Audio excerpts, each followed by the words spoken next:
India news को धन्यवाद देता हूँ।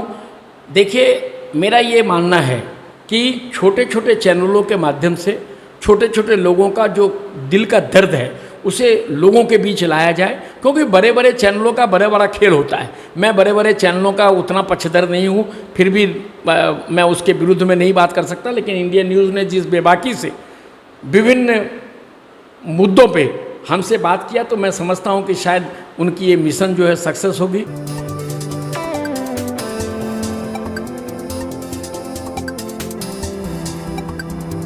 नमस्कार, आदाब। मैं सुरेश शर्मा और आप देख रहे हैं इंडिया न्यूज़ चैनल। आज मैं एक ऐसे शख्स से मिलने जा रहा हूं और अपने चैनल के माध्यम से आपसे भी मिला रहा हूं, जो टीएमसी के उस ज़माने के नेता हैं जब टीएमसी का स्थापना हुआ था, उस वक्त की बात कर रहे हैं। आज तो टीएमसी के हर कोई लोग जानते हैं, लेकिन कुछ ऐसे नेता थे जो दीदी के साथ में हर पड़ाव को झेले हैं। उसमें से हैं अशोक झा। पश्चिम बंगाल में जब टीएमसी का स्थापना हुई थी, उस वक्त आप दीदी के फाउंडर सदस्यों में से एक थे। तो आप कुछ बताएं कि उस वक्त क्या हुआ था, कैसे इसकी स्थापना हुई और क्या हुआ उस वक्त। देखिए, सबसे पहली बात मैं ये बताऊं कि तृणमूल कांग्रेस का जो गठन हुआ था वो सीपीएम से लड़ाई लड़ने के बाद ममता बनर्जी का जो तेवर था हुई थी। तो उस वक्त भी मैं बड़ा बाजार जिला युवा कांग्रेस का महासचिव हुआ करता था, और मैं समझता हूं कि शायद दीदी के उनके तेवर को देखकर मैं उनके प्रति आकर्षित हुआ। और जब 1998 में उन्होंने तृणमूल कांग्रेस का गठन किया, और आपको याद होगा कि इंदिरा गांधी के समय में इंडोर स्टेडियम में एक इंडोर सेशन हुआ था कांग्रेस का, और उसी दिन कांग्रेस को ठंडे घर से निकालकर एक कांग्रेस के कार्यकर्ताओं को सम्मान देने के नाम पे ममता दीदी ने आह्वान किया था कि जितने असम्मानित कांग्रेस के लोग हैं वो सब तृणमूल कांग्रेस में आ जाएं। और यही सम्मान की खोज में हम लोग ममता दीदी के संग उनका शागिर्द हुए, और गांधी मूर्ति के पास जब 1 जनवरी 1998 को तृणमूल कांग्रेस का गठन हुआ, उस वक्त मंच पे एकमात्र ममता दीदी थी और दूसरे स्वर्गीय अजीत पांजा थे। उसके अलावा सिर्फ कार्यकर्ताओं की भीड़ थी, और उस कार्यकर्ताओं में एक मैं भी कार्यकर्ता था। और तब से मैं लगातार तृणमूल कांग्रेस के जो अच्छे हैं, बुरे हैं, जो दुर्नीति है, जो सुनीति है, जो नाम है, जो सुनाम है, उन तमाम जो सफ़र है, मैं उस सफ़र में ममता दीदी का हमसफ़र साथी के रूप में अपने को पाता हूँ। और सर, जैसा कि टीएमसी पहले की टीएमसी अभी टीएमसी बहुत अंतर है, तो ममता जी के बारे में कुछ ऐसी खास बातें जो आपको लगता है जो उनसे आपको प्रेरणा मिलती है, और वो कहाँ थी और कहाँ आज पहुँची हैं।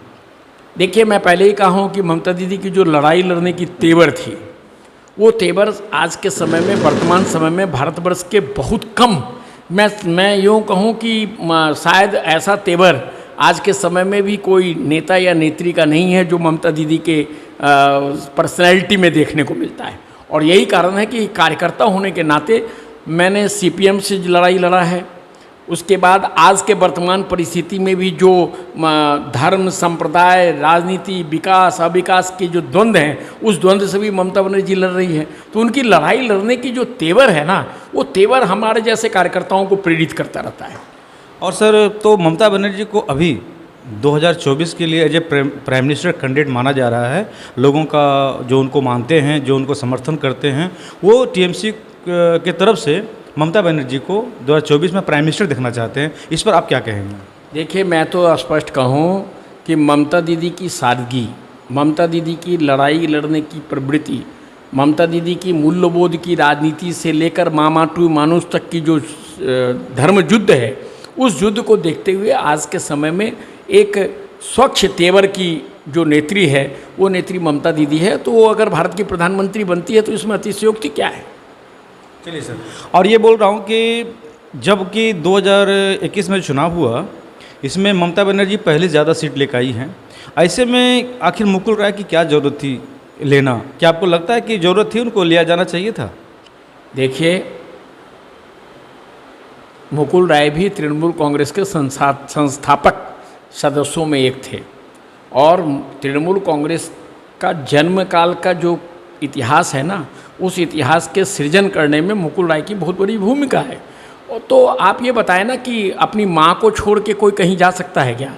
तो अगर वो दिग्भ्रमित होकर मुकुल जी कुछ दिनों के लिए, कुछ वर्षों के लिए अगर बीजेपी में चले गए और पुनः अपने घर आ गए, तो इसमें आश्चर्य होने की तो कोई बात नहीं है। ये तो राजनीति की रणनीति थी, जिस रणनीति के तहत मुकुल राय उस दल में गए थे और उसी रणनीति के तहत फिर अभी हम लोगों के संग थी हैं। वो पहले भी थे, आज भी हैं और भविष्य में भी रहेंगे। अच्छा सर, बड़ा बाज़ार का जो अभी ब्रिज टूट रहा है, फ्लाईओवर, इस पर जब 31 मार्च 2016 में जब गिरा था, बहुत लोगों की जान गई थी, उस पर आप कुछ बोलना चाहेंगे? देखिए, ये दुखद घटना है। इस दुखद घटना के बारे में सिर्फ हम संवेदना प्रकट कर सकते हैं। वो किस कारण से टूटी, कैसे टूटी, इस बारे में जो टेक्निकल एक्सपर्ट हैं वही अपनी विचार को रख सकेंगे। मैं तो सिर्फ इतना ही कहूँगा कि ये काला इतिहास है, जिस काले इतिहास की अगर चर्च न करें तो अच्छा है। अभी पश्चिम बंगाल में ममता जी जब से जीती हैं तब से देख रहा हूँ हर जगह अच्छे काम कर रही हैं, बहुत ज़ोर शोर से लगी हुई हैं। तो आपके एरिया में क्या ऐसा कोई काम हो रहा है, चाहे वैक्सीन से लेके, चाहे खाना पीना वितरण के लेके, इस पर क्या बोलेंगे? देखिए, निश्चित रूप से आप देख रहे हैं कि चौरासाकू के नवनिर्वाचित विधायक विवेक गुप्ता अपनी कार्य क्षमता के माध्यम से ग्रेटर बड़ा बाज़ार के अंदर एक नया आयाम तैयार हुआ है। लोगों में एक नई उत्साह है। मेयो हॉस्पिटल बरसों से बंद था। विवेक गुप्ता जी के सानिध्य में वो मेयो हॉस्पिटल का फिर से वहाँ कोविड का कैंप लगा। लोहिया मातृ सदन बरसों से बंद था। स्थानीय विधायक और तृणमूल कांग्रेस के नेताओं के उद्योग से यहाँ पे वैक्सीनेशन का काम चालू हुआ। और एक बात और है कि आप चूँकि एक हिंदी भाषाभाषी समाज से भी आप भी आते हैं, तो पश्चिम बंगाल में हिंदी भाषा भाषियों के लिए कितना भविष्य सुरक्षित है और कितना, क्योंकि हमेशा ममता दी आरोप लगती है कि हिंदी भाषियों के लिए थोड़ा पक्षपात करती हैं। इस बार अगर हिंदी भाषी वोट नहीं देते तो हावड़ा जिला में 16 विधायकों में 15 विधायक नहीं जीत पाता। और ये जो भ्रम फैला रहा है ना कि हिंदी भाषी ममता दीदी को वोट नहीं देता है, वो सबसे बड़ा भ्रमित है। मैं ऐसे लोगों की भर्त्सना करता हूँ। मेरा विश्वास है कि 98 से लेकर अभी तक, मैं तो खुद हिंदी भाषी हूँ, तो मैं तो आपको बता रहा हूँ कि गर्व से कि मैं ममता दीदी का सिपाही हूँ। ऐसे बहुत सारे सिपाही हैं जो इस तरह की बात करते हैं कि ममता दीदी को हिंदी भाषी वोट नहीं देते हैं। वो मैं समझता हूँ कि ममता दीदी के भी वो वफादार सिपाही नहीं है और हिंदी भाषियों के भी वफादार सिपाही नहीं है। और सर, मिथिला समाज को लेकर अक्सर आपने मुद्दा उठाया कि बिहार का अलग राज्य बनाना चाहिए, मिथिला राज्य। उनका एक बहुत बड़ा इतिहास भी रहा है। इसके लेके नीतीश कुमार और सेंट्रल गवर्नमेंट मोदी दोनों तब एक ही सरकार, एक ही माने एनडीए की सरकार है दोनों, तो दोनों सबको क्या मांग है और क्या उम्मीद है? मेरा ये सौभाग्य है कि मैं मिथिला विकास परिषद का अध्यक्ष हूँ और मेरे सहयोगी हमारे संग रहते हैं, चाहे वो दरभंगा के हों, मधुबनी के हों, सहरसा के हों, पूर्णिया के हों, बेगूसराय के हों, जमुई के हों, जहाँ कहीं के भी हों। मिथिला 36 जिलाओं में अपना वर्चस्व रखा है। मैं मिथिला राज्य के गठन का प्रबल समर्थक हूँ और मैं चाहूँगा, और मेरी 23 अगस्त को हमारे देश के प्रधानमंत्री से मेरी मुलाकात की भी समय निर्धारित हुई। मैं गृह मंत्री से भी मिलने जा रहा हूँ। मैं आपसे बताऊँ कि वाजपेयी जी के समय से ऐसा सुनने को आया है कि वो छोटे राज्य के पक्षधर हैं। उत्तराखंड बन सकता है, झारखंड बन सकता है, तेलंगाना बन सकता है। उसकी डेवलपमेंट तभी संभव है जब मिथिला राज्य की गठन हो। इतना ही नहीं, आप देखिए पेंटिंग्स हैं, आज विश्व में नाम किया है और हमारे घर में ही हम एकदम उदासीन बैठे हुए हैं। तो हमारा ये दो मुद्दा है, एक मिथिला राज्य का मांग होना चाहिए और दूसरा दीनदयाल उपाध्याय के तर्ज पे अगर मुगल सराय का नाम परिवर्तित हो सकता है तो ललित नारायण मिश्रा, जिसकी रेल मंत्री काल में हत्या कर दी गई समस्तीपुर में, वहाँ पे सिर्फ एक वेदी बनाकर लोग क्या समझाना चाहते हो? वहाँ पे उस स्टेशन का नाम ललित नारायण मिश्रा के नाम से हो। समस्तीपुर स्टेशन के टेक्निकल प्रॉब्लम होने का अगर आसार है तो उसका वहाँ पे वो दरभंगा से सांसद हुआ करते थे, मैथिली के प्रति समर्पित सेनानी थे, तो दरभंगा का नाम बदल दिया जाए। दरभंगा जो है किसी ज़माने में द्वारबंग हुआ करता था, आज तो द्वारबंग नहीं है।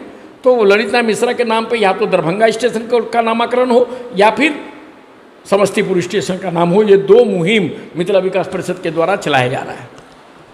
और सर, एक क्वेश्चन और है आपसे कि जिस प्रकार पेट्रोल, डीजल और गैस में दाम बढ़ रहा है, जिससे एक मध्यम वर्ग के लोगों के लिए बहुत ही माने त्राहिमाम की स्थिति उत्पन्न हो गई है। लोगों का एक तो रोज़गार नहीं है, एक तो काम धाम नहीं चल रहा है, ऊपर से लॉकडाउन, ऊपर से पेट्रोल डीजल का दाम प्रतिदिन बढ़ रही है। तो ये असंवेदनशील सरकार को क्या कहना चाहेंगे जो हमारी भारत सरकार है? देखिए, भारत सरकार के जो सत्ताधारी लोग हैं ना, वो सिवाय जुमले का उनके पास और कुछ नहीं है। करोड़ों रुपए का सूट नीलाम होता है, नीरव मोदी को बख्श दिया जाता है, अडानी और अंबानी के माथे पे हाथ है। आप देख रहे हैं कि हर क्षेत्र में कहीं ना कहीं उदासीनता है। और पेट्रोल और डीजल की दाम जो है, ये अंतर्राष्ट्रीय राजनीति के तहत एक बेहतर साजिश है। मैं तो समझता हूँ कि शायद कोरोना का भी जो भ्रामक परिचायक है वो भी अंतर्राष्ट्रीय साजिश का एक तहत है, जिसके प्रधानमंत्री स्वयं भागीदार हैं। मैं उनके ऊपर सीधा आरोप लगाता हूँ कि भारत एक स्वतंत्र देश है, भारत के पास में अपनी सार्वभौमिकता है, उसके बावजूद भी अगर डीजल और पेट्रोल का दाम बढ़ता है तो ये हास्यास्पद है। मैं समझता हूँ कि शायद भारत के प्रधानमंत्री को सद्बुद्धि आना चाहिए कि इस दिशा में भी सोचे। फिर पूछना चाहता हूँ कि हिंदी भाषियों के बारे में क्या बोलना चाहेंगे? हिंदी भाषी के लोग जो पश्चिम बंगाल में बरसों से रह रहे हैं, और पश्चिम बंगाल को विकास करने में हिंदी भाषियों का अहम योगदान, इसको भुलाया नहीं जा सकता है।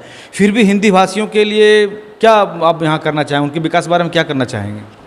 हिंदी भाषियों के विकास के लिए ममता दीदी सदैव सचेष्ट रही है।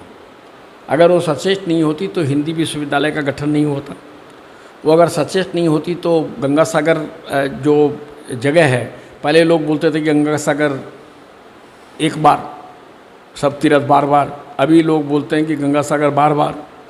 तो ये जो उनकी जो काम करने की जो पद्धति है, गंगा सागर में हमारे ख्याल से शायद भारतवर्ष में ये पहला राज्य है जहाँ पे 2 दिनों की छुट्टी घोषित हुई। तो ममता दीदी हिंदी हो, उर्दू हो, बंगाली हो, गुजराती हो, पंजाबी हो, वो सार्वभौमिकता में विश्वास करती है। और मतलब मैं 2 टूक कहता हूँ इसके लिए, चाहे जो जिनको अच्छा लगे ना लगे। मैं आपको बताऊं कि यहाँ पे पश्चिम बंगाल में एक युद्ध है। हिंदी भाषियों का गंगा की नदी उत्तर प्रदेश, बिहार और मध्य प्रदेश से निकलती है। कुछ लोग इसे राजस्थान के मरुभूमि से खोजना चाहते हैं। तो ये हिंदी भाषी अगर राजस्थान से प्रारंभ होता है तो उत्तर प्रदेश और बिहार वाले को थोड़ा तो कष्ट होता ही है। और सर, चूँकि और एक बार और है कि चूँकि मिथिला से बहुत जुड़े हुए हैं, मैं चाहता हूँ कि अंतिम में आप मिथिला भाषा में कुछ अच्छी बातें अपने मिथिला भाषियों के लिए या हमारे सब दर्शकों के लिए, क्योंकि हमारे बहुत से दर्शक मिथिला खंड से भी बिलोंग करते हैं, उनके बारे में अपने भाषा में बोलिए कुछ। देखो, हम एकटा बात कही छी जे हम सीता के संतान छी, जनक याज्ञवल्क्य के भूमि से आयल छी। महाकवि विद्यापति एक एहन श्रेष्ठ रचनाकार 1350 से 1450 जिनकर कार्यकाल रहल हो, वही 1350 और 1450 के इतिहास के हम चर्चा एखन नहीं करब, कारण बहुत टाइम लगते। लेकिन भारतवर्ष में शायद कोनो एहन मनीषी नहीं छथि जिनका ओहिठाम उगना बाजि कऽ देवक देव महादेव नौकरी करने होत, चाकर के रूप में चलता है। तो मिथिला के भूमि महादेव के उपासक अछि, महादेव के अपना धर्म कर्म के बल पर बांध कर रखने अछि। मिथिला एहन भूमि है जतऽ सीता जन्म लेने अछि।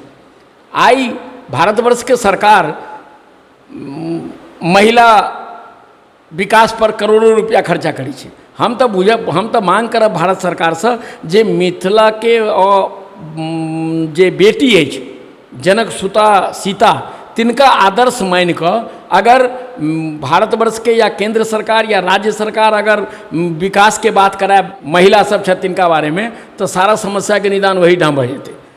4टा जगत गुरु शंकराचार्य, ताहिमे 3 गो मिथिला के, अयाची, मंडन, जाहिठाम संस्कृत के तोता से हो संस्कृत में बात करै छलै। एहन भूमि के हम नजरअंदाज नहीं कर सकै छी। और हमरा गर्व अछि जे मिथिला के लोग जतऽ कतौ भारतवर्ष में छथि। 10 लाख हमसब कलकत्ता में माने बंगाल में छी। अहाँ जलपाईगुड़ी में चलि जाओ मैथिली भाषी, अहाँ उत्तर 24 परगना में मिथिला भाषी, हावड़ा में मिथिला भाषी, बेलूर, बाली, कोन नगर, हावड़ा, उत्तरपाड़ा, जे नैहट्टी, जतऽ चलि जाओ मैथिली। कलकत्ता में 14 गो मैथिली भाषी इनकम टैक्स के कमिश्नर छथि, जिनका टाइटल खाली झा मिश्रा चौधरी छथि। अहाँ कोलू टोला में चलि जाओ, हमारा अल्पसंख्यक भाई दरभंगा मधुबनी के भरल छथि। लेकिन दुर्भाग्य ये जे मैथिली भाषी के एकटा कोनो नेता नहीं छै। एक जमाना में बिंदेश्वरी दुबे रहल छल हेतै, एक जमाना में ललित बाबू छला है, केदार पांडे छला है, एक जमाना में कॉमरेड भोगेंद्र झा छला है, एक जमाना में बहुत रास राजनीतिक लोग सब छल जिनकर दबंगिरी चलै छलै। एखन उत्तर बिहार में और मिथिला के लोग के पास में नेतृत्व नहीं है। राजनीतिक संक्रमण काल से हमरा लोकन गुजरि रहल छी, तैं हमरा लोकन मांग कर रहल छी जे मिथिला के लोग अपन ईवीएम मशीन में अपन वोट के कीमत देखावत। और हमरा लगी 2024 के इलेक्शन में अहू मुद्दा पर ममता दीदी से एक बेर बात करब। ममता दीदी के बारे में जना हमरा पता लग रहा है जो बिहार में सेहो इलेक्शन लड़ऽ के तैयारी में छथि, उत्तर प्रदेश में छथि लोकसभा के इलेक्शन में, तो किएक नहीं मैथिली के प्रति प्रतिबद्धता देखा कर ममता बनर्जी बिहार में या मिथिला में अपन उम्मीदवार देता। हम बात करब उनका से, हम उनका कहबन हम लोकल सांसद हमर छथि, आगे हम बताबी it is proud for me जे हम जखन सुदीप बंदोपाध्याय हमारे सांसद चला और एनडीए के गवर्नमेंट चले 2003 में, that was Sudip Bandyopadhyay who raised the question in Lok Sabha for the inclusion of Maithili. Bharatvarsha के सब राजनेता दंग रह गया जे ई की भ गेलै, तो दैट वाज मिथिला विकास परिषद। मैथिली के अपन दूरदर्शिता है और हम आइयो सुदीप बंदोपाध्याय के चिट्ठी दिलियन है जे अहाँ लोकसभा में जब सत्र आयत ताइमे ललित बाबू के नाम पर रिनेमिंग होय ताई के बारे में अहाँ क्वेश्चन रेज करूँ। और हमरा विश्वास है जे हमर जे एकाग्रता है, हमर जे तन्मयता है, हमरा जे लोक के स्नेह दुलार प्रेम आशीर्वाद भेटल है मिथिला के, हमरा भेटैत रहत और हम काज करते रहब। एस अशोक झा जी, जिन्होंने बेबाकी से मिथिला प्रदेश के बारे में मांग उठाएं और उनसे बात करके टीएमसी के बारे में, इतिहास के बारे में मालूम चला और मुझे भी बहुत सारी जानकारियाँ मिली उनके बारे, टीएमसी के संस्थापक के समय का। और मेरे वीडियो को इस तरह आप देखते रहिए, सब्सक्राइब कीजिए, लाइक कीजिए। तब तक के लिए नमस्कार, आपका दिन शुभ हो। मैं इंडिया न्यूज़ को धन्यवाद देता हूँ। देखिए, मेरा ये मानना है कि छोटे छोटे चैनलों के माध्यम से छोटे छोटे लोगों का जो दिल का दर्द है उसे लोगों के बीच लाया जाए, क्योंकि बड़े बड़े चैनलों का बड़ा खेल होता है। मैं बड़े बड़े चैनलों का उतना पक्षधर नहीं हूँ, फिर भी मैं उसके विरुद्ध में नहीं बात कर सकता। लेकिन इंडिया न्यूज़ ने जिस बेबाकी से विभिन्न मुद्दों पे हमसे बात किया, तो मैं समझता हूँ कि शायद उनकी ये मिशन जो है सक्सेस होगी। मैं फिर से आप तमाम जो हमारे इंडिया न्यूज़ के जो सहयोगी हैं, उनके जो कर्ता धर्ता हैं, मैं उनका मिथिला विकास परिषद की ओर से और तृणमूल कांग्रेस के जन्म लगने के एक कार्यकर्ता होने के नाते मैं उनका अभिनंदन करता हूँ।